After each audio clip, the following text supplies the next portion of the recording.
everybody. Welcome to the Awesemo.com NBA strategy show presented by No House Advantage. I am Dave Loughran at Lafayette_D on Twitter, joined by Adam Scherer at Ship My Money DFS, breaking down a 6-game Wednesday slate, a lot less than yesterday. Sunday, we're going to have 15 games, 11 on the night slate. So let's I don't work Sunday.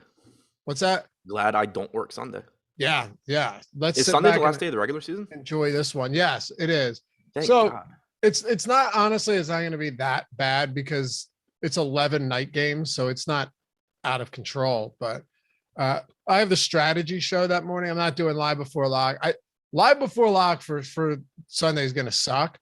I'm just at this point, like, there's already a lot of teams that have already locked up a spot or are eliminated or can't move. Like, there's going to be I can't imagine a ton of teams aren't just like sitting their whole starting lineup on Sunday, and then we don't find out till the afternoon. Yeah, Sunday's going to be a disaster. How you feeling, man? Little under the weather, allergy related, but other than that, I'm good. All right, good. We'll get through this. Only 6 games. Happy to have you guys with us. Hit that thumbs up if you haven't done so yet. Subscribe to the channel as well. What are we at? 75,200 plus. Good stuff. And of course, if you want to join, hit that join down below. Get the free super chats each month, the custom emojis, the sweet badges. Tony's iced up. We got a bunch of badges already in chat. Love it. Love it. Jordan, there it is. We'll always prioritize your questions and comments along with our premium Discord members. And we'll be doing some fun stuff along the way for the YouTube members if you want to join us. I think it's like, what, $2.99 a month or something like that. Cancel anytime. You don't want to do it, it doesn't matter. But if you want to, we'd love to have you part of the Awesemo team here.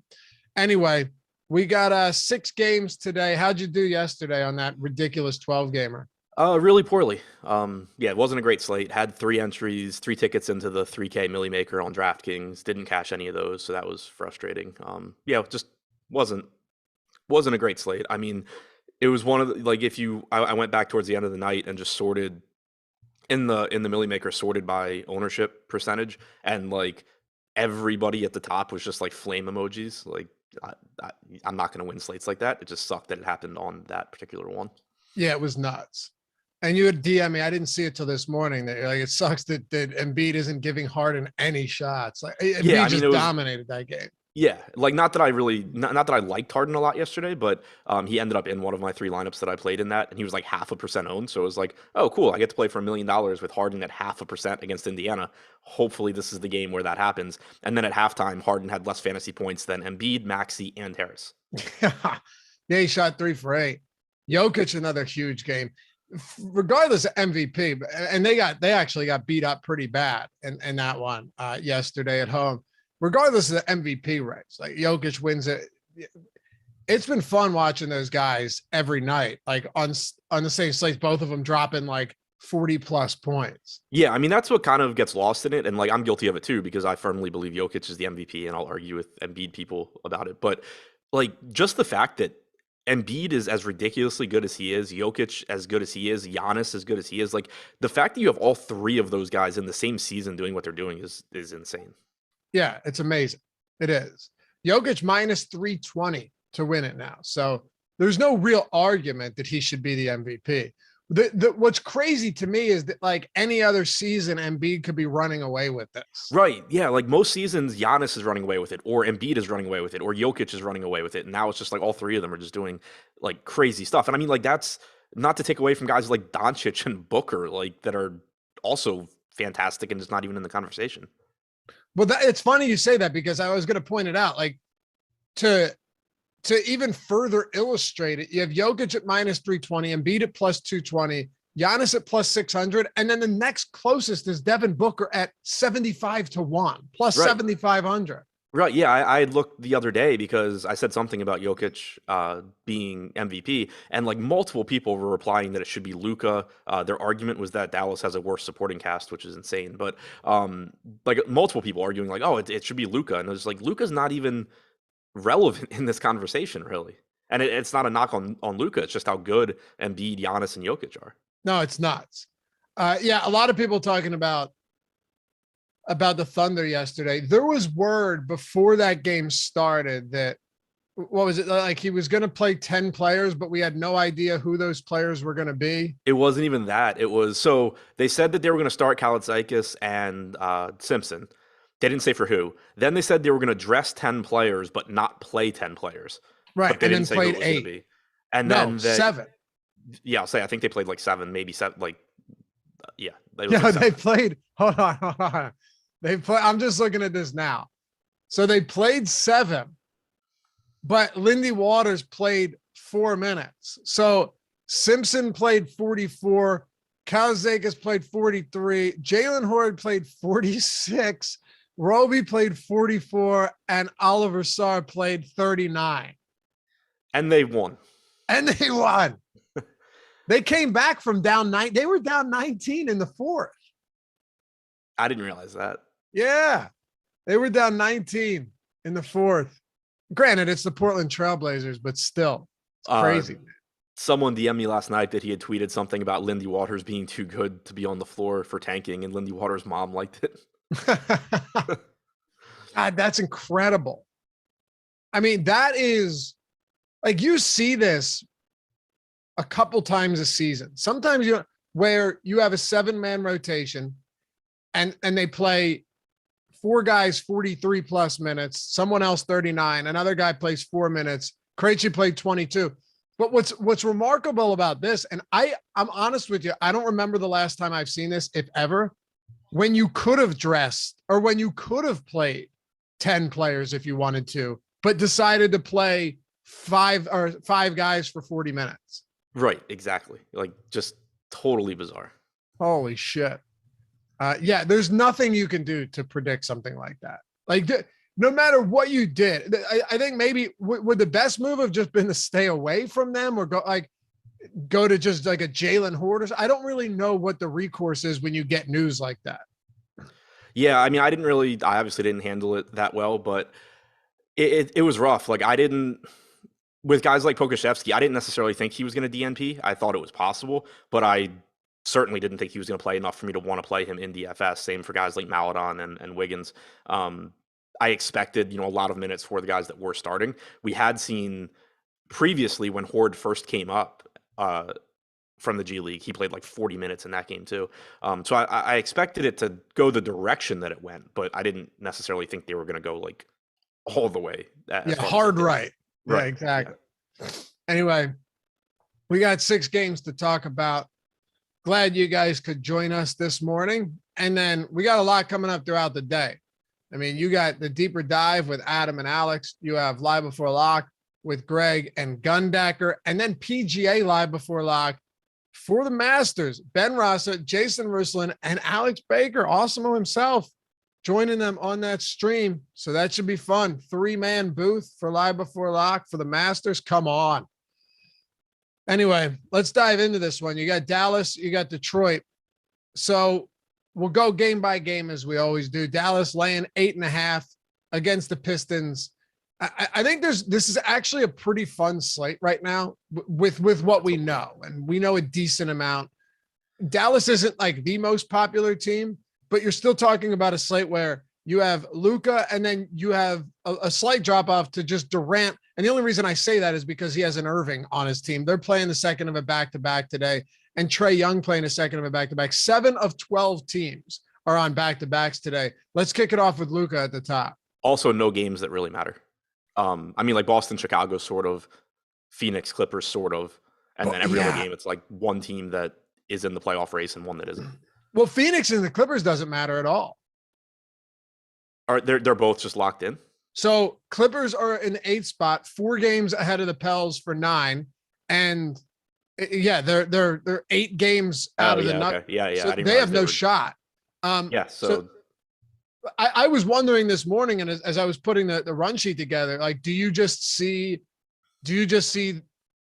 teams sit players today for that 10 p.m. game? Wouldn't be surprising at all. No, and it's the only 10 p.m. game. You know what the most interesting scenario is to me?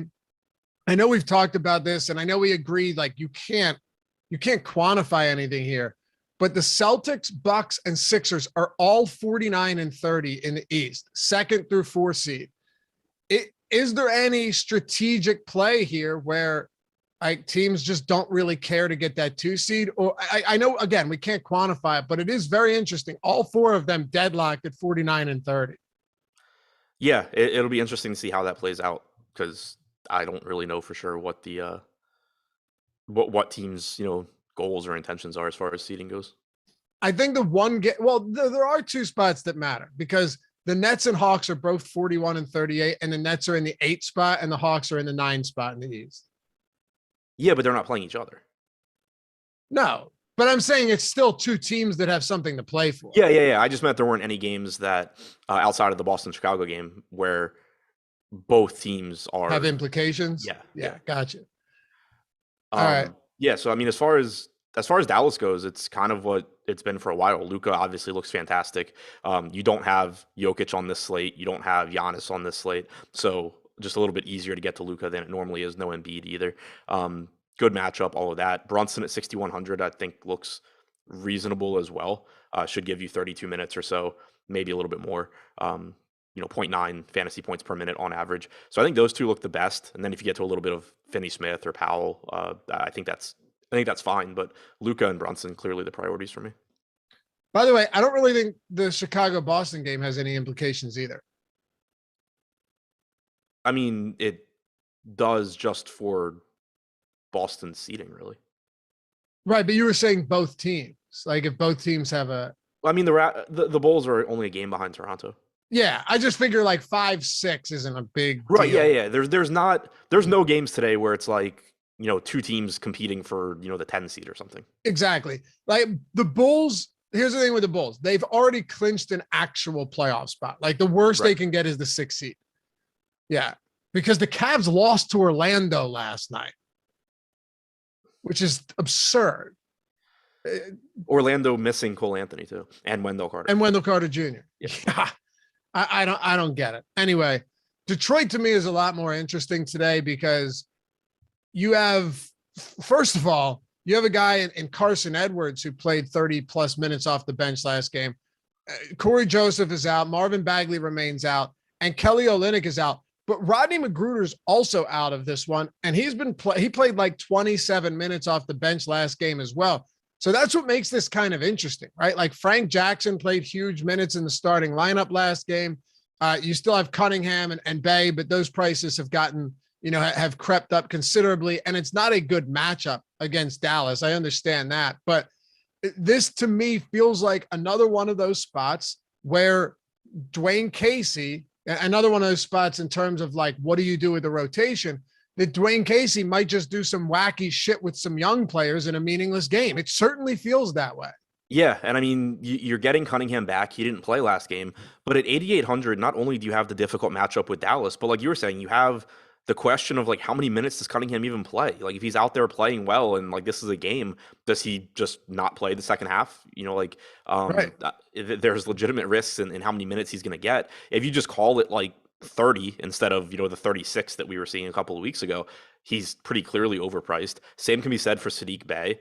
You know, same kind of questions there. Last game, Sadiq Bey played 23 minutes. He didn't step on the floor in the fourth quarter of a game. 31 points too. Yeah, like he played really well. He had 45 and a half DraftKings points in 23 minutes. Like, yeah, he crossed. There's obviously a ceiling if you can realistically think he's going to play 34 minutes, but you can't.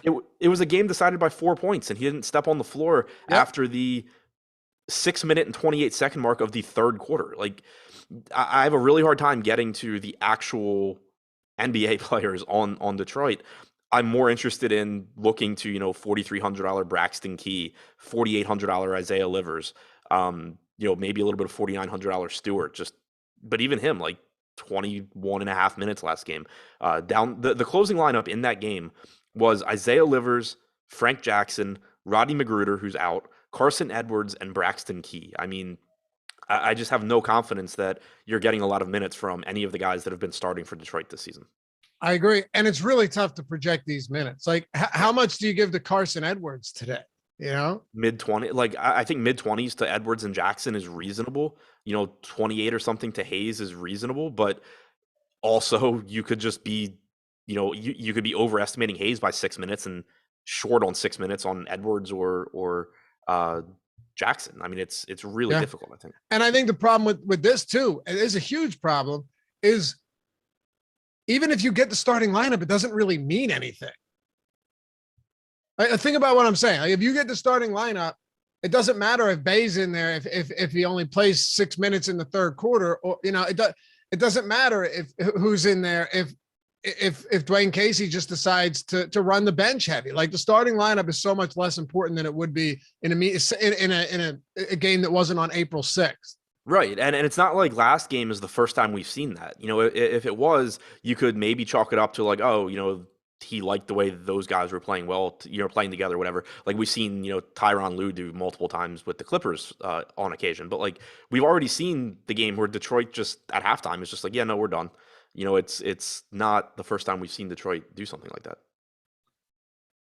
I want to say anything else for Detroit, but I think the only way we can do it is the way we just did. There's no real point in like trying to speculate at this rate. It's just kind of, hey, these guys could be viable, but you have to embrace the volatility, really just embrace the unknown. Yeah, really, I think the I guess strategy wise, I lean towards guys that are young and that the Pistons A are young and that probably won't accidentally win the game, and B that the Pistons would like to see play more and develop, and then also ownership plays a role. Like right now, right now Carson Edwards leads the way at 18% on DraftKings. Key is second, Stewart's third, Livers is fourth, Jackson's fifth. Nobody beyond that's getting more than 1%. To me, that makes sense. Those are the cheapest. There are a lot of the cheapest guys you can get to. There are guys that, at least in the case of Edwards, Key, Livers, and Jackson, are relatively likely to be in the closing lineup. Let's talk about Brooklyn and the Knicks. Here's another fun one, specifically on the Knicks side, which we'll get to, with Julius Randle likely done for the year. But we'll start it off with Brooklyn. They're 6-point favorites on the road, 229.5 total. I guess the biggest thing here is, what do you do with KI and what do you do with KD, Irving and Durant here? Low ownership today against the Knicks, second of a back-to-back, but that's why I was saying earlier, like, you're right in that there's no marquee games today. There's no games where it's like, hey, this could decide whether or not they get in or whether or not they're a 7 or 8 seed. But the Nets legitimately need to win this game after dropping 2 straight and then winning last night. So I don't think the second of a back-to-back means a damn thing right now. No, I don't either. And they had asked Nash last night if he was going to try and take it easy on those guys, knowing that they're playing the Knicks today. And he said, no, like, we need to win this game. And then what a stupid question. Yeah. He's like, no, we're going to win this game. And then we need to worry about tomorrow. Dude, they're 6-point favorites. Right. And I mean, yeah. And yesterday they were like 15-point favorites or something, but 17 and a half. And the game still was relatively competitive. But yeah, because Jalen Green and Kevin Porter Jr. are dropping 30+ real points every night, dude. Yeah, and because Kevin Durant was horrible, but he was. But I'm a big Jalen Green fan, man. I think this guy can really turn things around. Sharpshooter. What? He's really turned things around as the year's going on. He's a rookie, man. Like, what do you expect? This rookie class is insane. It's so good, and I'm not saying like, what do you expect? But it's so infuriating when you get a guy and you're like, man, what a bust. We saw it with Anthony Edwards. Like, Jalen Green. First of all, he's on a team that has actively been trying to lose all year. Like, they've never been good. There's nothing good on that team. Kevin Porter didn't figure out how to be a legitimate playmaker until like 2 weeks ago. It's just, I don't know. It's crazy to think that one half, like a quarter of a season now, defines a player in so many people's eyes. But I think Twitter is just such a hyperbolic place, right? That like that stuff doesn't actually reflect reality. Well, that, and then this particular class, like, you had Mobley just come out of the gate amazing. Yeah. Barnes has been great all year long. Cunningham's been very good. So, I agree with you that, just social media and having to have takes on everything is one thing, but like Jalen Green just had like a normal rookie progression and he looked like he sucked because you're comparing him to the other rookies who all were just like freakishly good. Yeah, for sure. Let's not forget how bad Cade was through the first month, though, and everyone was talking about him. Yeah, when he was like 6K and people were like, you can't play Cade Cunningham at 6K. Yeah, man, that guy you fired up. Like, yeah, I'll play a guy that's shooting 20 times a game. I'm okay with that. Remember, he shot like 1 for 17 in one of those. He shot like something terrible, and then everyone was just, all right, I'm off Cade, and then he turned it up. But Jalen Suggs, on the other hand, still has not come around for me.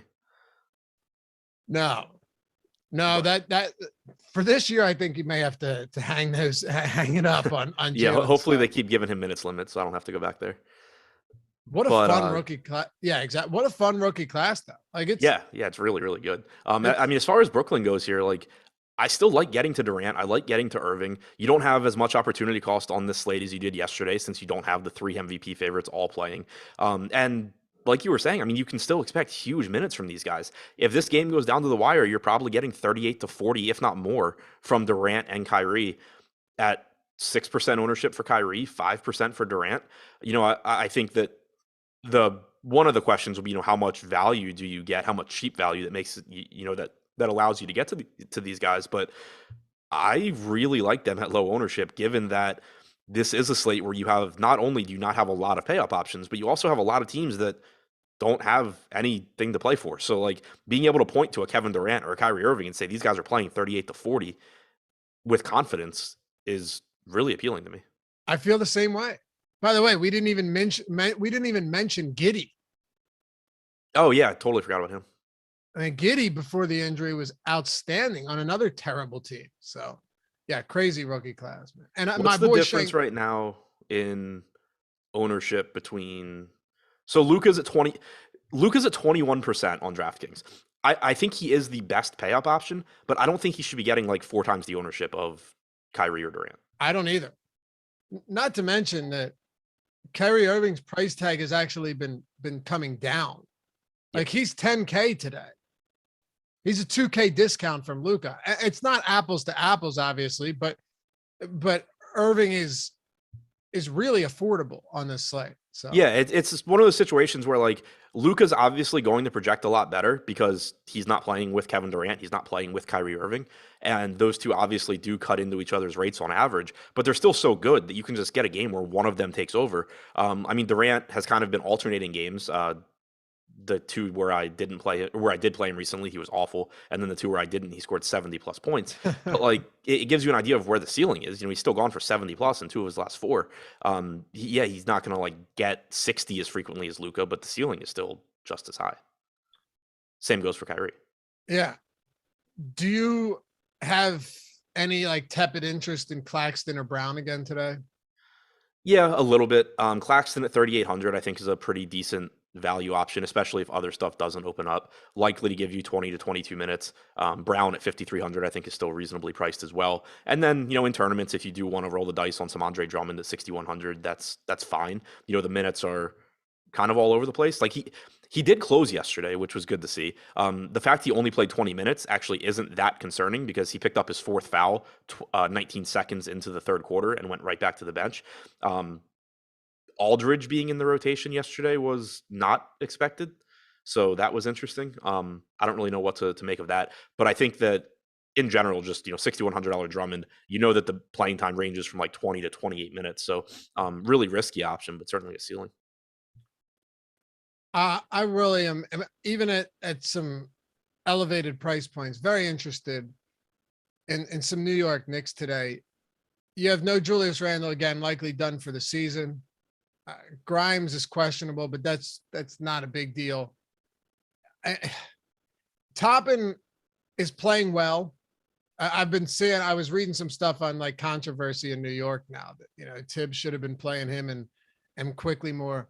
There's just a lot of places to go though, whether it's Barrett or Burks, but Quickly to me is just super interesting because it's hard to project him for more than like 26, 27 minutes, but he's played 30 and 34 the last 2 games, closed both of them out. One was a blowout win, one was a blowout loss. You and I were talking about it before the show. And I was just looking like, what do his potential assists look like in these games? What does everything else look like? You know, over the last month, before these last 2 games, he was averaging 59 touches per game, 85 over the last 2 games. Just like an average second per touch, which sounds, you know, like nothing, but it's important when you just consider that. I started digging a little bit deeper. He's handling way more of a playmaking role over these last 2 games. How much of this is by design? I don't know. But if it is by design and Quickly is your, you know, de facto point guard, because Alec Burks is not a point guard, even if you're starting as one, you start getting even close to 30 minutes off the bench for Quickly. You start seeing a really high ceiling really fast, like we did last game. Yeah, and he's played 746 total minutes this year without Randall, Kemba, or Rose on the floor. He has a 25.5% usage rate, but he also has a 30.8% assist percentage. And he's averaged 1.1 DraftKings. Sorry, I said 1.1 fantasy points per minute. Yeah, like he's been very, very good. The question, like you were saying, is the playing time, and the salary has come up to $6,100, but he's 12% owned. You know, that's not crazy high. I think that, like you were saying, the median projection for Quickly is somewhere between 26 and 28 minutes, but there's a lot of volatility there where, you know, he can get to 30, 32 minutes if he's playing well. So I do think as long as the ownership doesn't get out of hand, he's pretty appealing in tournaments. Toppin still looks good at 5,600. You can expect him to play a lot of minutes. He's around the fantasy point per minute guy. Barrett at 8K, I think still looks really good without Randall. He's played 512 minutes without those three on the floor. 1.12 DraftKings points per minute. Burks is at 1.06. All of those guys look pretty good. And then, in tournaments, the one guy here not really getting ownership from the Knicks is Mitchell Robinson, who is $6,100 getting 6% ownership.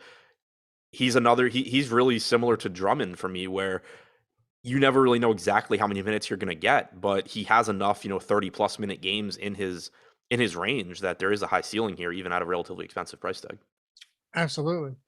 It's a good team to target tonight for sure. From Toppin to Barrett, all of these guys. The only one, like Fournier's 4,600. You've been saying this forever with him. It's just super volatile. Some days he'll play a lot of minutes, and then other days you'll just see Tibbs decide that he doesn't want to give him that run like last time out. But yeah, I mean, even go ahead. Sorry. Even in the minutes, so he's played 253 minutes without Randall, Kemba, or Rose. Even over that sample, 19.5% usage, 0.71 DraftKings points per minute, 14% assist percentage. So, like, nothing special there, but he is only $4,600. And if he plays well, he can get a bunch of minutes. So, that's always still somewhat appealing too. One other thing to keep an eye on with the Knicks, because, I think at least to some extent, all of Barrett, Burks, Toppin, Quickly, Robinson, Fournier are appealing tonight. But one other thing to keep an eye on is that they do have Quentin Grimes and Miles McBride both questionable. If those guys are both out, it just shores up the minutes for these guys. Not that you expect crazy minutes from either of them, but 16 minutes last game for Grimes, 11.5 for McBride. All you really have behind them to soak up more minutes is Arcidiacono. So it would just make me even more confident in the playing time for these guys. No house advantage, baby. If you haven't checked it out yet, well, there's many ways to do it, but first let me tell you what it is. I know a lot of you guys have already signed up there, but for those of you that are new to the show, first off, welcome. Second of all, listen up. No House Advantage, bring an entirely different way to play DFS with player prop contests. Now, it's not like a lot of these other ones. You're actually building lineups. There's no salary cap. You're just taking the over or the under. There's no juice on either side of these. Just the over or the under, building a lineup with those props. The ones you like the most go at the top. They get the most points. The ones you're least confident in go at the bottom. They get the fewest points. You're building your lineup out that way. It's peer-to-peer, just like any of these other DFS sites, except it's player props without a salary cap. And you can use all of the free tools that we have at Awesemo to help you get an advantage, help you find that edge. We have the No House Advantage projections, the optimal lineup tool. You have Odd Shopper. You have the player projection tools that you can compare against everything over there on Odd Shopper or on No House Advantage. But honestly, with the No House Advantage projections tool, we just do it right there all on one page for you. It's super simple. It's free 365 days of the year. And if you sign up and deposit for the first time, every single new user gets a $25 deposit bonus when they do that at No House Advantage. You can go to nohouseadvantage.com. You can go to the App Store, the Google Play Store, wherever it is you want, and download it. Get that $25 deposit bonus with the promo code Awesemo, AWESEMO. And last thing to keep in mind, the props there are static. They don't change, meaning that if you actually are paying attention throughout the day, there are going to be some really good spots to hit, especially late in the season like this, where a lot can go overlooked, but there's a lot of movement every day in the league. So check it out, nohouseadvantage.com, or download the app, use the promo code Awesemo, and get started. All right, let's talk about the next game we've got going here, Boston and Chicago. So like we said, Celtics, Bucks, Sixers are all 49-30 in the East. They all got 3 games to go. And Steven pointed out in chat that next game, the Bucks play the Celtics. So that should be interesting. They're 6.5-point favorites though against Chicago, playing their second of a back-to-back today. How do we want to approach Boston and Tatum, Brown, Horford? They're all probable. Yeah, I think that they're kind of just correctly priced across the board. So we're back to the point with Boston where we've been for a lot of the season, where obviously, like, you're not wrong if you play Jason Tatum, you're not wrong if you play Jaylen Brown, but it's just a situation where all of these guys are pretty much correctly priced. So I think on a 6-game slate, just based on how talented they are and how much upside they give you, I'll still get to a decent amount of pretty much all the main pieces here: Tatum, Brown, Horford, Smart. But it's really difficult to single out one and say, like, oh, this is the guy that is really underpriced, or this is the guy that like my night's going to revolve around. And that's kind of it's reflected in the ownership as well. $5,900 Smart on DraftKings leads the way at 20%. Tatum's at 15, Brown's at 13, 6 apiece on Tice and Horford. To me, all of that makes sense. The optimal percentage is not too far off of those numbers either for each guy. So I think it's just a team where you're going to get a good amount of Boston in the aggregate. It's just not going to all be revolving around one player. I just saw people having a conversation about Sixth Man of the Year award, asking if Emmanuel quickly could. No, not even in the conversation. But yeah. I think he'll probably be a starter next year anyway, so it won't matter. But probably, I think so. I think. They could just keep him in like the Jordan Clarkson role. They could, but the problem is like who's starting then at point guard unless they bring someone. They'll go get some washed up overpaid guy. Like a Rose or a Kemba. It's silly. Anyway, who do you think? Do you know who's winning it? No, I was actually when I saw them start talking about that. What? I had to think about it because I was like, wait, I can't think of any good six men this year. My assumption is Hero. Yeah, so but that's who I was forgetting. He's minus 20,000 to win it. Oh wow, yeah. I was trying to find the odds on DK and I couldn't. But they're not. I had to Google it. Next, if you guess the next closest, I will Grubhub any food of your choice to your house today. It's for Sixth Man. Don't cheat because no, I'm not. I'm trying to think. Well, first I'm trying to think how many games Jordan Poole has started. I don't think he probably doesn't count. I'm guessing it's not Clarkson based on you being blown away. Or we're just playing mind games here.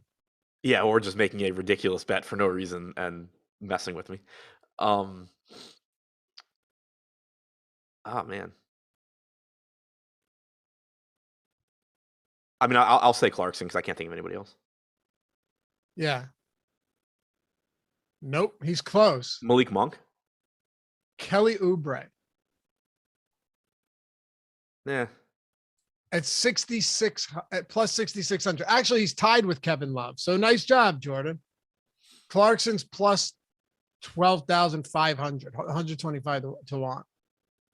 But isn't that crazy how obviously it's late in the season, so the odds just separate more because there's no real time to prove yourself. But you think about it, the sixth man this year has been dog shit for the most part. So the guy with the second best odds to win sixth man has been relegated to like 18 minutes a game because he can't beat out Cody Martin. yeah, I know. And for a period, so is Kevin Love. Right. So. Yeah, Kevin Love hasn't been able to average more than like 22 minutes per game without Mobley or Allen. I know. Montrezl Harrell's third. He was at least crushing it with Washington. Yeah, he was. But that's crazy, man. Like it's not even close. How far down is Clarkson? Has he been that bad this year? Not bad. It's Hero and then Oubre and Love tied at plus. Again, these odds this late in the season are what they are. And I think I pulled this was from, because like you said, it's not listed on DK. I'm not going to every book. This is from yesterday, actually. So Hero, then Oubre, Love tied, then Harrell at 100 to 1, and then Clarkson at 125 to 1. Yeah, David Porter said, what about Poole? He's been starting a lot.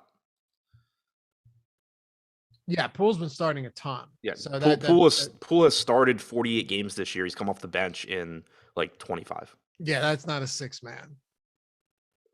Although Buddy Hield's he's 125 to 1 too. But because he was the sixth man with the Kings. Yeah, whatever. But that's crazy, man. Like Kelly Oubre. Yeah, Avdia should be ahead of Oubre. I agree with Michael Roundtree. Yeah, why not? Anyway, what else did you want to hit on from Boston? Then we can move to Chicago. Nothing else really. I mean, there's just nothing that stands out, but it's a team that I think you just kind of get to a good amount in the aggregate. Okay. The boy from Cali said Vassell's been starting a lot too. Vassell started a lot of games, right? Vassell's basically been starting since White left. Yeah, so he's probably started 35 games. More or less. Hey, hit that thumbs up. We're 10 away from 100. Much appreciated here this morning. Let's talk about. He started 30 games and he's come off the bench in 39. Okay, yeah, there you go.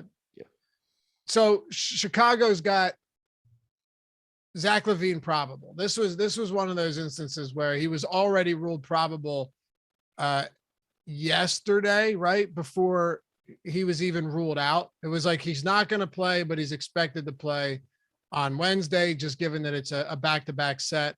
So what does that do for Chicago now that we expect the quote unquote big three to be there? So it obviously knocks Desunmu, Caruso, White, Williams all down a peg. Like they're still cheap enough on a 6-game slate that you can use them for value here and there, especially if other stuff doesn't open up. But none of them are going to stand out. LaVine himself at 7,600 is fine, but I think Vooch at 7,800 looks a little bit better than LaVine. Just a little bit better point per minute guy. On average, plays a couple minutes less, but I think a little bit more underpriced than LaVine is. The Rosen's price tag came down a little bit as well. Obviously, had a big game last night. Rates come down as you would expect with LaVine playing, but you can still expect 37, 38 minutes from DeRozan. So I still think he's a pretty solid mid-range option. I would say he's comparable to Jaylen Brown. Method Man Johnson says Oubre started off so well, then fell off the cliff. He did start the season really well. You're right. He did. Like he's still averaging 15 and 4 on the season. It's not like, his numbers are awful, but I remember Oubre started off really well, but wasn't he starting a lot of games early on? He started 13 games, and I thought the large majority of them were early in the season. I don't remember. I kind of always just, as a Wizards fan, I kind of always write off Oubre because I really liked him when he was on Washington. He's fun to watch. He's exciting. He can make plays and score off the bench. And then you just kind of watch some of the stupid stuff that he does, like as far as defensively or making poor plays offensively. And it's like, oh, well, yeah, he's doing flashy stuff, but he's also not doing a whole lot to help you win at all. Which is, no wonder why he's not starting and playing 35 minutes a game anymore. Right. All right. Anything else for this game? You want to keep it going? No, I think that's it for this one. Let's go to Washington and Atlanta. One thing I should point out too, we got free tools today. I'm assuming you guys want to take a look at the PGA golfer projections with the Masters coming up. If you're not premium subs, NHL player projections, player rankings, all of that. Now, I believe are we still doing the half off, Jordan, for the MVP program? Okay. So I was going to do I was going to talk about the other promos or the other packages that we have, like the weekly, monthly, all sport, whatever, at one sport. But with the Awesemo MVP program, we talked about getting exclusive discounts here. If you text MVP to the number Jordan's putting on the screen or the one in the description or the one in chat, I'm not reading off the whole number, but it's very simple. Just, look at the number, type it in, and then type MVP. If you use that, type MVP to that number and join our Awesemo MVP text program, you get exclusive Awesemo discounts. One of them is a weekly pass, Awesemo Plus weekly discount.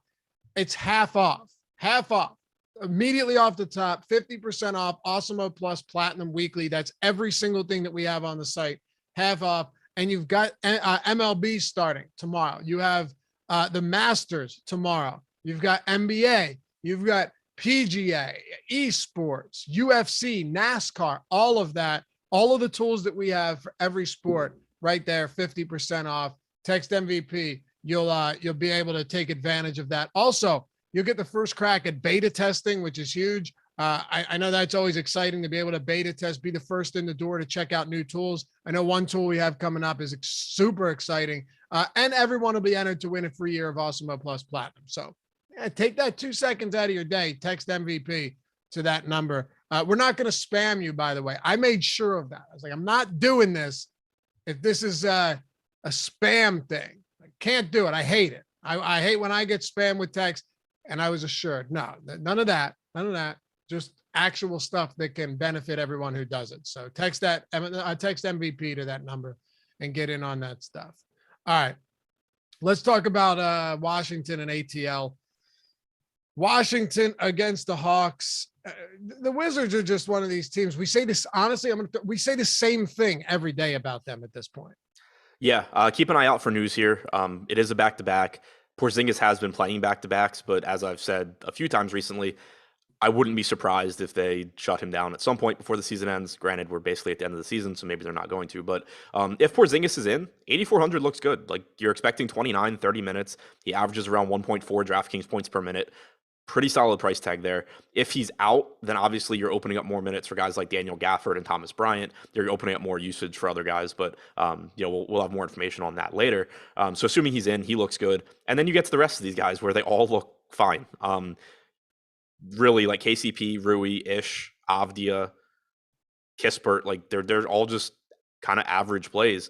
Ish Smith's playing time has been ramping up a bit. He's been over a fantasy point per minute guy with Washington, but he is also up to 4,800 now, so there is some risk there, although still a ceiling as well.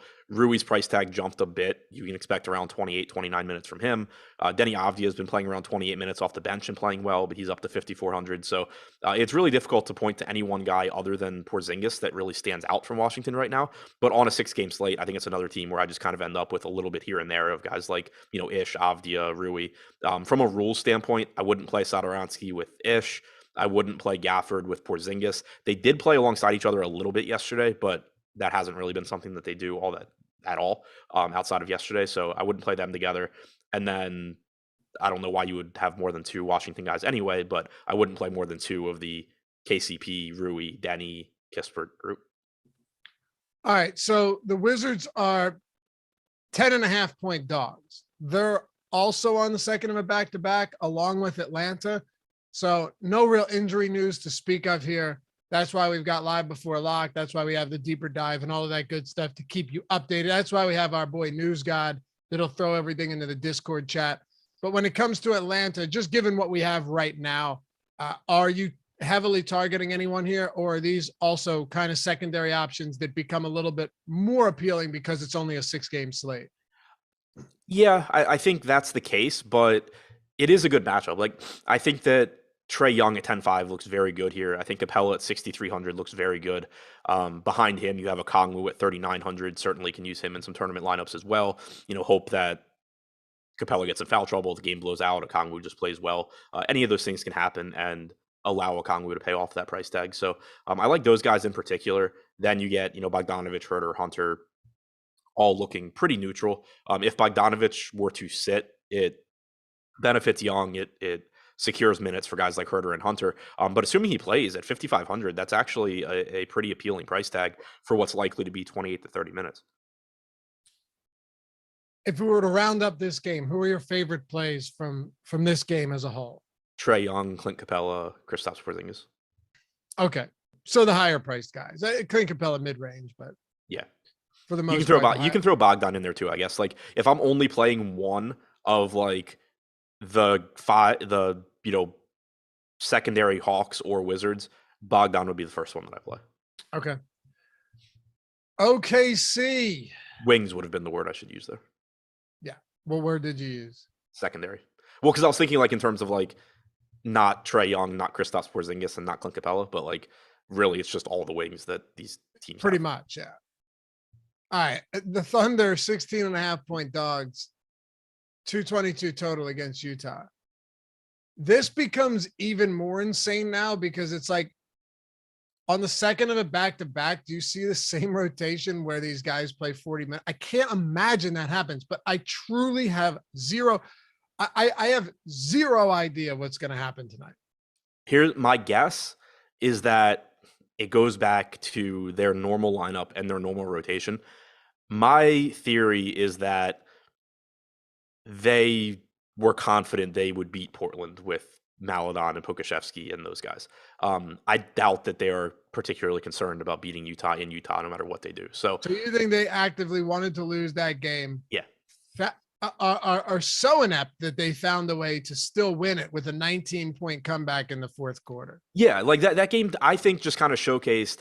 It's one of the things that it's always funny to me. Like there's one Washington reporter that always harps on it, and it annoys the hell out of me because he'll be like, "This is why like people that say the Wizards should tank are wrong. Like these guys still."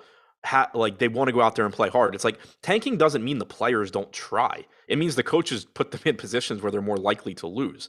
And that's kind of what happened last night. Like you're not asking these guys that are like on the fringe of miss the NBA shots. to go out there and suck. They're going to go out there and play, but you're just refusing to play the guys that are better than them. Of course. And when you're still going to win some games like that, especially when you're playing a team like Portland. But I think that my assumption is that because like they're not going to want. I doubt that they just want Pokusevski not to play anymore this year or Theo Maledon not to play anymore. Like they still have incentives for those guys to play and develop. So it would make sense to me that they're like, okay, we're 17-point dogs at Utah. Like we can go ahead and play these guys that are a little bit better than the guys we played yesterday. I'm with you. Well, if that's the case, though, does that give you any confidence in confidence is a bad word here? Like the answer is no. I exactly. Are there any guys that, regardless of what happens, are still going to get the minutes? Like Horde probably should, but he's 5K now. Right. Here's the issue. They're not that shorthanded. So when you look at like Xavier Simpson, if you tell me Xavier Simpson's playing like 22 to 24 minutes, he's still certainly playable at 3K. Same for Kalaitzakis, but you could conceivably just get them not playing. Like Lindy Waters plays ahead of them. Krejci plays, his normal 34 to 36 minutes. Aaron Wiggins plays 30 minutes. And you're just back to what you were doing 2 games ago where they weren't even on the team. So if they're not in the starting lineup, there's no guarantee they even play. They could just play a 10-man rotation or something, and those guys, do get 20 minutes or something like that. But I don't have any confidence in anybody not starting in terms of their playing time. I don't have a lot of confidence in anyone doing anything here, given it's a tough matchup. I think that if you were to get Simpson or Kalaitzakis starting again at 3K, they're going to be good values because then you can feel relatively confident in their minutes. Same goes for Jalen Horde. If Pokusevski starts, I assume he's playing around 32 minutes. 6,700 against Utah still is kind of just going to be a secondary option. Same goes for Theo at 7,100. The starting lineup's going to really matter to me here. We're not going to have it before lock, or at least I'd be really surprised if we do. I'm going to project it basically more in line with what OKC was doing 2 games ago than what they did last game. I'm with you. It seems illogical to do what you did last night again, but it also seems illogical to do what you did last night. But no, I think last night was very logical. What I'm saying though is the fact that you played 5-6 guys essentially 40 plus minutes despite having all the bodies. Like I guess it's fine. It just seems unnecessary. Like you still want you could have gotten the same result by just like playing 10 guys and not giving everybody else 45 minutes, but maybe 35 minutes. Yeah, but like those runs that you go on when you have Theo and Pokusevski playing are like, if you're trying to lose, they're a problem. Yeah. It was a problem anyway. Right, but, right. I mean, Lindy Waters scored 8 points in 4 minutes. I know. Pulled his ass right off. You're right. I guess it makes sense. It's nuts though. It's like these coaches are taking tanking to another level. And the tanking incentive isn't even what it used to be. Right. Yeah, imagine if it was. But yeah, so long story short, I have no idea. I have my thoughts on what we're going to see. And one other thing kind of to back that up is, like, if you look at Jalen Horde, when he first came, when he debuted, he did the thing where he came up, he played like 40 minutes or something crazy in his first game. He had 40 minutes against Detroit on April 1st. Then he played 24 against Phoenix, and then you got the 46-minute game against Portland. But I think that there's a good chance that you see like the starters just come back and you get like a semi-normal rotation here. So Jordan, you know what I was thinking? Why? Okay. So your family's from the Philippines, your mom, right? Yeah. Okay. And Philippines is spelled with a PH. It's true. Why is Filipino spelled with an F? I have no clue, to be honest. I don't make up the spelling on all of these things, but it's a good question though. It is a good question. I have no clue. Like a Philadelphian is a Philadelphia with Philadelphia and with a PH. Right. I have no clue. These are the questions that need to be answered. I'm gonna look into that actually. I'll look into that and see what the deal is. I think that'd be a good idea. I do. I just saw you type it in the chat right there, and I thought to myself, Never really considered that before. Anyway, Adam, I'm assuming you don't know the answer to that, but you do know the answer to what we should be doing with Utah today, starting with Jordan Clarkson. Probably playing them. Why are we starting with Jordan Clarkson? Just because right now he's getting higher ownership than anybody else on the team. Oh, so we're gonna do that Markelle Fultz thing again, where I'm like, that's weird, and then he starts. pretty much. So, well, hold on a second.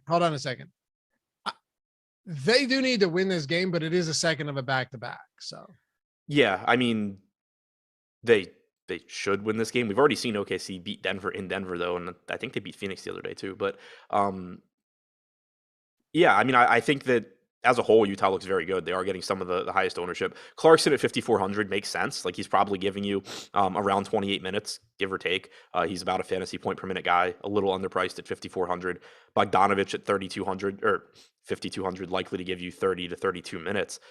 Doesn't look bad either. And there just hasn't been a lot in that price range that we've been able to get to. Conley's playing time has come up a bit. And then you get the two main pieces with Mitchell and Gobert. Obviously a little bit more expensive, but more minutes for them. They did go to overtime last night as well, but 36 minutes in regulation yesterday for Mitchell, 29 for Gobert, but he had 5 fouls, so I'm assuming that had something to do with it. I think that Utah as a whole looks like probably the best team we've talked about so far. Okay. Them and the Knicks, probably. Yeah, I'll say them and the Knicks. Ready to wrap this one up? Phoenix and the Clippers? Yep. So I don't know anything right now, but I wouldn't be shocked to see the Phoenix Suns or the Clippers just decide that maybe they don't need to run their starters for full minutes, or maybe some guys are going to get some time, some well-deserved rest time today in an island 10 p.m. game, because the Clippers, they can't move. They can't move. There's no way they move. They're locked into the 8, and the Suns are very easily locked into the 1 seed, 8 games ahead of the Grizzlies. Maybe they just want to keep their guys fresh, Adam. We've seen coaches do that. It's possible. And maybe they don't. I don't know. So I guess as of now, we have to approach this as they will not be resting any players. And I guess we'll speak on it that way. Yeah. Hopefully we get news throughout the day. If they're going to do something, it would really suck if we find out, after lock. But the way I'm going to approach this is, if we get a starting lineup with like Paul, Booker, Ayton, the normal starting lineup, I'm going to assume that they're playing normal-ish minutes and, give Booker 36, give Paul 32, give Ayton 30, and just kind of treat it that way. But it just shouldn't surprise anybody if we get news where it's like, oh, Cameron Payne's starting, and, Landry Shamet's starting, and Booker and Paul are going to rest, and McGee's starting for Ayton. If they just basically do what Memphis did a couple of days ago and sit everybody. But for now, we haven't gotten that news. Like, the injury report isn't out yet, so we don't know. But assuming those guys are in, Booker, Paul, Ayton all look fine, and I have a really difficult time getting to anything else. Pretty much. That's it. Ayton's price is nice, but I also would not be surprised at all to see Chris Paul get a little respite here today, as they've got things locked up. So we'll see. What's Payne priced at? Just curious, in the event that he's $5K. Yeah, I mean, he ends up being fantastic if Paul's out. That's what I'm saying. And it would not be surprising at all to see that be the case. Yeah, like if the main guys are ruled out, like looking at the backup pricing for Phoenix, 4,200 on McGee would be useful if Ayton is out. Similarly, you have a $3,400 Biyombo. Cameron Payne at 5K is certainly a strong option if Paul is out. Cameron Johnson at 4,700 is certainly a strong option if like Crowder and or Bridges are out. Right. So pay attention. This is probably one where we actually would get news earlier. I don't see any reason, if you're going to rest guys, to not have them ruled out, or at least questionable earlier in the day. Yeah, I was going to say, like when Memphis did it the other day, they said like the day before that all those guys were doubtful. Right. So which kind of brings us to the next point. The Clippers injury report is out, and there's nobody on it. I know. Outside of Norman Powell being doubtful instead of out.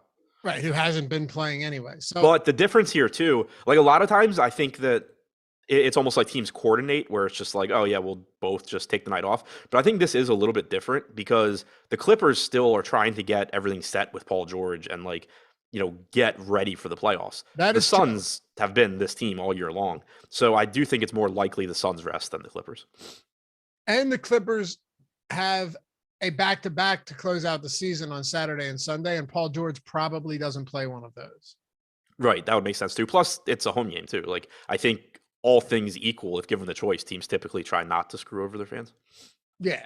Unless it's Popovich. That dude just does not give a shit. Yeah. He really doesn't. So then if that's the case, let's just work under that assumption right now, because I think it's very fair. It's not a great matchup, but is there room to get to a Paul George here? Reggie Jackson, I think, is clearly at that price point the easiest play to get to.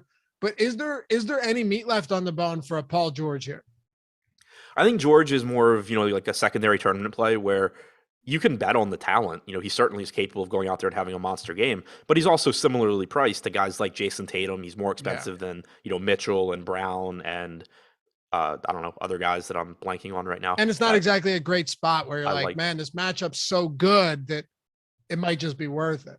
Right. Yeah. It's just, looking at the boom bust tool right now, 8% ownership, 12% chance of being optimal. So not particularly likely to get there, but also not getting quite as much ownership as he deserves. Looks like a good play in tournaments. Whereas somebody like Reggie Jackson is a good play in tournaments too, but he's more of just, a high probability, just good play across the board at 6,200, assuming he's going to play, 34 plus minutes. It is kind of crazy that George played almost 18 minutes in the first half last game, and then they were up by 26. He only played a minute into the fourth quarter and then didn't play the rest of that game. I'm assuming that he probably would have gotten to 35 minutes. 36 minutes. They had said before that game too that his minutes restriction was going to be eased, and he had already been playing like 30 something minutes. Yeah. So I do think if this game is close though, that George could get to, I'm almost willing to say that he's probably not on a minutes limit at all anymore. Yeah, I agree with you. All right. Anything else for this one? We have a nice timing today, 10:58. We got 400 plus people watching us today. Appreciate you guys. You got anything else before we head out? No, I think that's about it. Assuming that the Clippers that everybody's in, that we're expecting to be in, you get, the Zubats, Hartenstein pieces that certainly they can have good games at their prices, but they're priced correctly. Same goes for Morris, Mann, Kennard. I think Jackson is the number one piece at 6,200 from the Clippers, followed by George. And then, if you want to throw darts at these other guys, that's fine. Oh, and yeah, good call, Jordan. This line, when I put it up earlier, when I looked and added it to the run sheet, was Suns were laying 1 point on the road. Clippers are now -2 at home. So just why to touch didn't you on change that in the sidebar, Jordan? Just to touch on it real quick, because David Porter brought it up, the minutes, the resting thing, that was apparently miscommunicated. When that report came out that they were going to limit Batum and Jackson and Morris, they were doing that until George got back. Since George has been back, Jackson's playing huge minutes again. Morris is playing more. They're running normal rotations. Yeah, one of our listeners DM'd me to notify me about that. Yeah, someone had tagged me on Twitter too, that they had talked about it on the TNT broadcast, the next day when George was back. I mean, hopefully it's not coming out of Barkley's mouth, because but at this point you've seen it happen anyway. I know. No, I know. I'm just saying. But yeah, back when they had when they DM'd us that, it was we had one game where suddenly Reggie Jackson plays 38 minutes, and it was what the hell is this? Yeah. He said that he was limited, but yeah, they were just waiting for George to get back. By the way, huge fan of Chuck, but it's just not someone that I'm taking. It's entertainment. Meanwhile, you got Shaq talking about, this is old, but it recirculated. Did you see Shaq talking about the gas prices? Yeah. Old. You might go ahead. I think I saw it. I don't remember exactly what it was, but I saw it. So they're talking about gas prices. Now, I remember seeing this when one of the compilations a long time ago, but now they're bringing it up because gas prices are sky high. And Kenny's like, yeah, but it's $80 to fill your tank. And Shaq goes, there's a solution for that, Kenny. You're all pissed off about this. Just fill your tank once it gets halfway down. Right? He's like, just let it get halfway down and put 20 in, which that was wrong because it would have been putting 40 in. Right. Fill your tank once it gets halfway down and you'll never have to pay 80. And Kenny's like, yeah, but I'm still paying 80. I'm just spacing it out. He's like, no, Kenny, listen. He's like, don't play with me, Kenny. Don't play with me. Don't play with me. Like, and they never actually did grasp the concept that you're paying the same amount of money if you're filling your tank entirely or you're filling it if it's halfway down. Yeah, you gotta and then watch it. either Kenny or Ernie is like, all right, we're getting into how far away is the moon territory here with this conversation. Yes. Because Shaq thought it would take less time to get to the West Coast from the East Coast than it would get to the moon. Because no, he thought it would take more less time to get to the moon because you can see the moon. Yeah. It takes me 5 hours to fly to the West Coast. I can see the moon, so it's got to take like 3 hours. Dude, it's those guys and Chuck's jokes, man. Like where Kenny and Chuck and Shaq set him up, like the one where he's like, "What? Hey Chuck, why wouldn't you ever buy why wouldn't you ever buy your woman a watch?" And he's like, "Because there's a clock on the stove." Oh man, they reeled him in a little bit, unfortunately, but some of the shit they did, it's like the most classic television ever. And you learn nothing from a basketball standpoint. The people that get mad about that aspect blow my mind. Like, don't watch it. Right. First of all, don't watch it. I don't watch. I'm not watching like an NBA halftime show to learn about basketball. That's how Josh is. He's like, oh, it's just bad TV. Like, no, if you know what you're watching it for, it's phenomenal TV. Right. Yeah. Like I was very disappointed when Barkley said he's most likely retiring when his contract's up. Did he say that? Oh yeah. He said, he said it in a very Charles Barkley way. Something along the lines of, I would rather die on a golf course than next to Shaq's fat ass. I think that's what he said. I'd rather die fishing or on a golf course than sitting next to Shaq's fat ass is what he said. Oh, I love it. Yeah. Chuck said, he's like, giving birth isn't as bad. I don't think he said, I think women milk this whole giving birth thing. You ever play basketball on a sprained ankle? Anyway, that'll do it for us. Thanks, guys. Appreciate you. Love y'all. We'll see you back here later tonight. Remember, Deeper Dive live before lock, then at PGA live before lock. Awesemo's joining Jason and Ben for that, so stick with us throughout the night. Peace.